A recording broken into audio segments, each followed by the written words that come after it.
বিশ্ববিদ্যালয়ের যে আবাসন সংকট দীর্ঘদিনের এই সংকটের কৃত্রিমভাবে তৈরি করে রাখার মাধ্যমে আমার বিশ্ববিদ্যালয়ের শিক্ষার্থীদেরকে দাসের মতো করে ব্যবহার করা হয়েছে। এই যে আবাসন সংকট, এটা দূর হওয়ার জন্য 2841 কোটি টাকার একটা প্রকল্প আসছে, আপনারা এটা জানেন। সেই প্রকল্পের আওতায় ছাত্র এবং ছাত্রী আমাদের বোনদের জন্য এবং আমাদের ভাইদের জন্য মোট 10টা হল নির্মাণ হবে, এবং এর বাইরে নারী শিক্ষার্থীদের জন্য চাইনা সরকারের উদ্যোগে 1500 সিটের একটা হল নির্মাণ হবে। এখন এর আগে প্রশাসনে যিনি ভিসি ছিলেন নিয়াজ স্যার, তিনি উদ্বোধন করে দিয়ে গেছিল প্রকল্প হলগুলো, কিন্তু এখন নতুন প্রশাসন আসার পরে তারা আবার এটাকে রিভিউতে পাঠিয়ে দিচ্ছে। এখন এই রিভিউ আবার এরভাবে যদি দেরি হতে থাকে তাহলে প্রকল্পের সময় যদি শেষ হয়ে যায়, পুরো টাকাটা ল্যাপস হয়ে যাবে, বাতিল হয়ে যাবে। তাহলে বিশ্ববিদ্যালয়ের শিক্ষার্থীদেরকে আবার সে আবাসন সংকটের মধ্যে তাকে যেতে হতে পারে। তো সেই জায়গা থেকে আমরা আজকে বিশ্ববিদ্যালয় পরিষদকে 3 দফা দিয়ে এসেছি।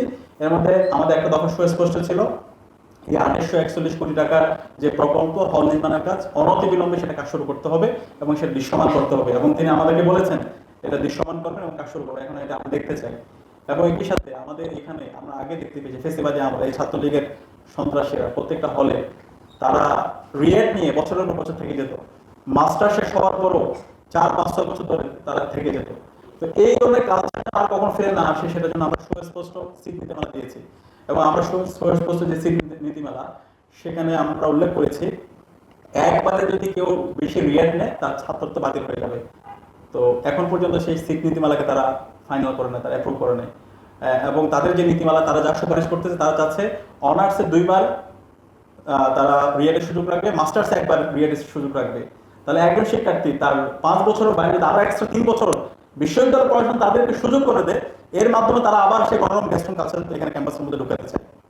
তারা আবার আগের মতো করে আগের মতো করে মাদক সংগঠনের যারা এখানে ক্যাম্পাসের মধ্যে দালালি করবে, এই ধরনের তারা সুযোগ তারা এখানে তৈরি করে দিতে চায়।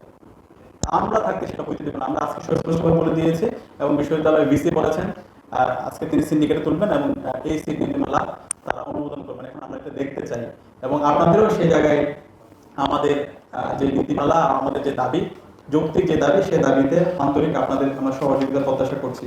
এবং এর বাইরে আমাদের শিক্ষার্থীদের দীর্ঘদিনের দাবি, সায়েন্সের যারা শিক্ষার্থীরা আছে আমাদের মোতাহার এবং মোকাররম ভবনের এখানে ক্যান্টিন স্থাপন করে, এবং ক্যান্টিনের জন্য আমরা পুরো বাজেট নিয়ে এসেছিলাম।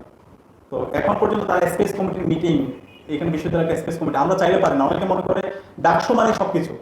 ডাকসু শিক্ষার্থীদের নির্বাচিত প্রতিনিধি, আমরা প্রেশার গ্রুপ, বিশ্ববিদ্যালয়ের সিদ্ধান্তগুলো নেয় এখানকার যে সিন্ডিকেট আছে, সিন্ডিকেটে আমাদের কোনো রিপ্রেজেন্টেশন নাই। তো ওনারা সব সময় শিক্ষার্থীদের বিরুদ্ধে সিদ্ধান্ত নেয়, আর দায়টা আসে ডাকসুর উপরে, ডাকসুকে দায় নিতে হবে। তো এই যে আমরা বাজেট নিয়ে আসলাম, এই বাজেট নিয়ে আসার পরও এখন পর্যন্ত তারা স্পেস কমিটি আমাদেরকে জায়গাটা ফাইনাল করে দেয় নাই, যে কারণে সায়েন্সের শিক্ষার্থীদেরকে বারবার সাফার করতে হচ্ছে। এখন পর্যন্ত তাদের এখানে একটা ক্যান্টিন নাই, তাদের লাঞ্চ করার জন্য অনেক দূরে যেতে হয়, অনেকে শিক্ষার্থীরা লাঞ্চ করতে পারে না। তো আমরা আজকেও আমরা বলে এসেছি এই দ্রুত যেন স্পেস কমিটি মিটিং আহ্বান করে এটা এখানে জায়গাটা ফাইনাল করা হয়। আগের যে অন্তর্বর্তীকালীন সরকারের সময় আমরা যে বাজেট নিয়ে এসেছি এটা নির্মাণ করার জন্য ক্যান্টিন, সেটা বাতিল করে দেওয়া হয়েছে। এর বাইরে ডাকসু ক্যাফেটেরিয়া থেকে শুরু করে ক্যাম্পাসের বড় বড় যে ক্যাফেটেরিয়াগুলো আছে সেগুলো সংস্কার করার জন্য বাজেট নিয়ে এসেছিলাম, সেগুলো বাতিল করে দেওয়া হচ্ছে। তারপর আমরা এখন নতুনভাবে আবার বাজেট নিয়ে আসতেছি বিভিন্ন আপনাদেরকে এনগেজ করে। এখন স্পেসটা যদি আমরা ফাইনাল হয় আমরা সেই কাজ শুরু করে দিতে পারবো। এইভাবে আমাদের আরো অনেকগুলো প্রজেক্ট আছে আপনার জন্য। আমাদের নারী শিক্ষার্থী যারা আছে, আমাদের বোনদের জন্য আমরা প্রথমবারের মতো ঢাকা বিশ্ববিদ্যালয়ে জিমনেশিয়াম তৈরি করেছি, এবং জিমনেশিয়ামের সব ধরনের আধুনিক ফেসিলিটিস আমরা ইনশোর করেছি। কিন্তু এখন পর্যন্ত বিশ্ববিদ্যালয় প্রশাসন তারা আমলাতান্ত্রিক জটিলতা, নিয়মতান্ত্রিকতা কথা বলে 3 মাস জুড়ে এটা আটকে রাখছে। তো এদের উদ্দেশ্য হচ্ছে তারা শিক্ষার্থী বান্ধব কোনো কাজ ক্যাম্পাসে তারা চাচ্ছে না, তারা নিজেরাও করবে না। আমরা যখন কোনো প্রজেক্ট নিয়ে আসি সেটাও তারা হইতে দিবে না, এবং তারা কি চায় এটা সেটা আমার কাছে মনে হয় তারা নিজেরাও জানে না।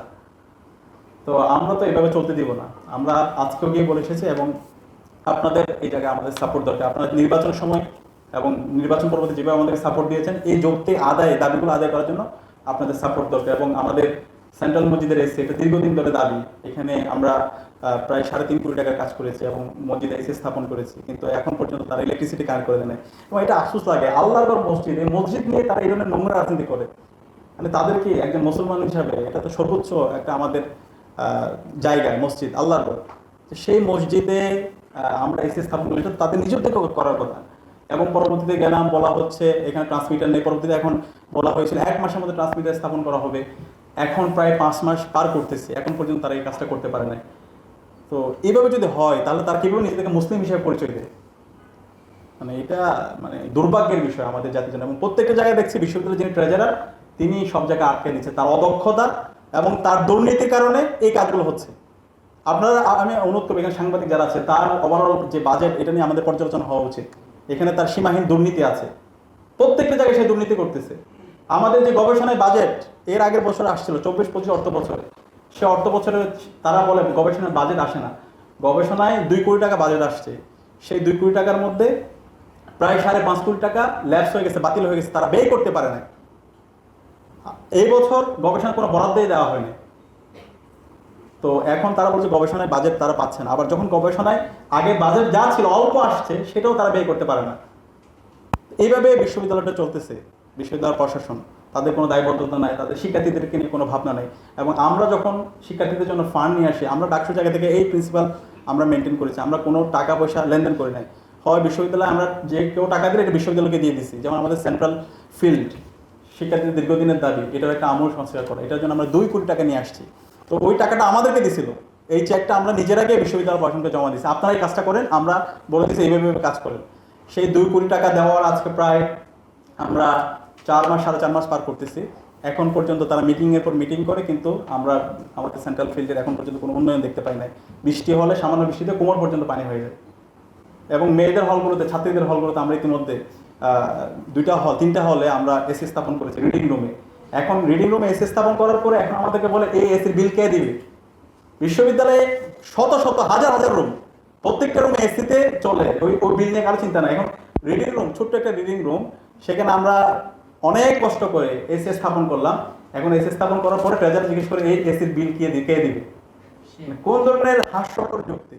মানে তাদের শিক্ষার্থীদেরকে নিয়ে কোনো ভাবনা নেই। এবং বিশ্ববিদ্যালয়ে এখানে যা এই যে আমাদের 1 বছরে যে অর্থ বছরে যে বাজেট আসে, সব বিশ্ববিদ্যালয়ের শিক্ষক কর্মকর্তারা তারা লুটপাট করে খায়, শিক্ষার্থীদেরকে নিয়ে তাদের কোনো ভাবনা নাই। এখন আমাদের দাবি, আমাদের যে যৌক্তিক অধিকার, সেটা আমাদেরকে ঐক্যবদ্ধভাবে আদায় করে দিতে হবে। আমরা ইতিমধ্যে হাজারো অসহযোগিতার পরও বিশ্ববিদ্যালয়ের শিক্ষার্থীদের কাছে আমরা যে কমিটমেন্টগুলো দিয়েছি, আলহামদুলিল্লাহ আমরা প্রত্যেকটা কমিটমেন্ট অ্যাড্রেস করার চেষ্টা করেছি। ইনশাআল্লাহ আমাদের দায়িত্ব শেষ হওয়ার আগে আমরা কথা দিচ্ছি, ইনশাআল্লাহ আমরা প্রত্যেকটা কমিটমেন্ট আমরা সর্বোচ্চ আন্তরিকতার সাথে আমরা অ্যাড্রেস করে যাব এবং আপনাদেরকে সাথে নিয়ে আমরা যৌক্তিকভাবে আন্দোলন গড়ে তুলে বাকি যে আমাদের দাবি দাওয়াগুলো আছে সেগুলো আমরা আদায় করে নেব ইনশাআল্লাহ। আর এই ধরনের সাইবার সিকিউরিটি সেন্ট্রিক এবং বিভিন্ন ধরনের স্কিল ডেভেলপমেন্ট কেন্দ্রিক যে কোর্সগুলো, সেটা আমরা অব্যাহত রাখবো। এর বাইরেও আপনাদের যে কোনো সমস্যা, আপনাদের ব্যক্তিগত সমস্যা, পারিবারিক সমস্যা, যেটা আমরা সবসময় আমরা বলেছি, আপনাদের দেশের বাইরেও কেউ যেতে চান, কোনো যদি অপরচুনিটিস থাকে, কোনো সেমিনারে যাবেন, কনফারেন্সে যাবেন, এই কেন্দ্রে যদি আপনাদের কোনো সাপোর্ট লাগে, আমরা কথা দিচ্ছি ইনশাল্লাহ আপনাদের যা যা সাপোর্ট সেটা আমরা ডাকসুর পক্ষ থেকে আমরা আপনাদের পাশে থাকবো ইনশাল্লাহ। তো আমরা আজকের আয়োজনের সম্মানিত গেস্ট এবং আয়োজক সবাইকে আন্তরিক ধন্যবাদ জানিয়ে আমি আমার কথা শেষ করছি। আসসালামু আলাইকুম।